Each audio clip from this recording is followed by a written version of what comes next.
Tertia, we said we'd start with you. What have you got to report? Well, I'll be quick. You said I couldn't. I'll show it to you. I'll prove to you that I'll be quick. You've already wasted several seconds. Yes. Well, all right.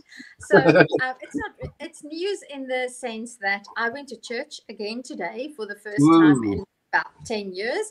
I went to my former denomination, the one that I grew up in, which is a very fundamentalist, very conservative, Calvinist, Afrikaans church community. I went primarily to listen to the newly refurbished church organ because I enjoy church music.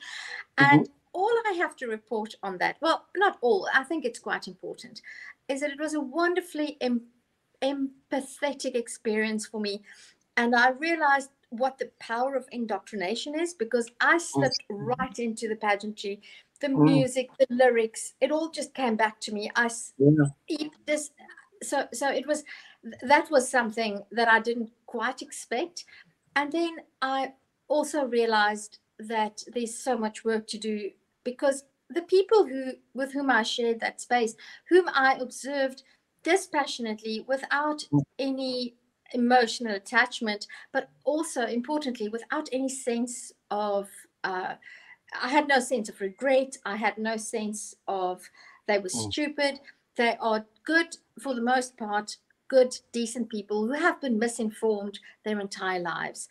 And we need to have empathy with people who sit in church pews every Sunday, because they are misinformed and they are continually being subjected to the most subtle and most overt types of indoctrination that really has a very detrimental effect. I was shocked at the blatant emphasis on how depraved we are as humans, and how you should examine yourself because you're evil and you're bad and you can't live without Jesus.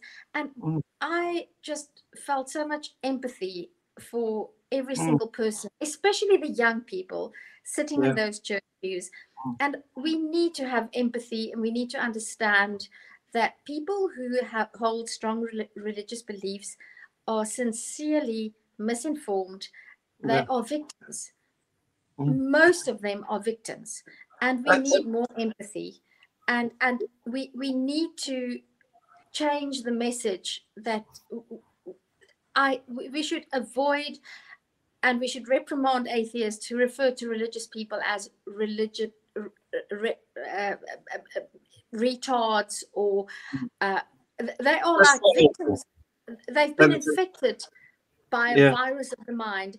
And just like we would have pity for somebody who has smallpox and the scars that go with it, we won't call anybody who gets infected with a virus stupid for being infected with a virus.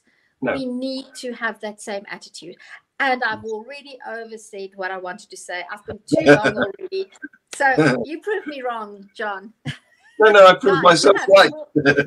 Anyway, I've been there. I know exactly what you're saying, because when my daughter was in the school choir and was performing for the Nativity at the local Roman Catholic cathedral, who went along and sang lustily at all those wonderful hymns that I learned as a child? It was me. And what they are doing is they're using the sandwich technique. They're using a bit of theater, some entertainment, and then a hatred speech, and then a bit more entertainment, and then another, you are despicable, we want to destroy your self-esteem type of speech, sandwiched.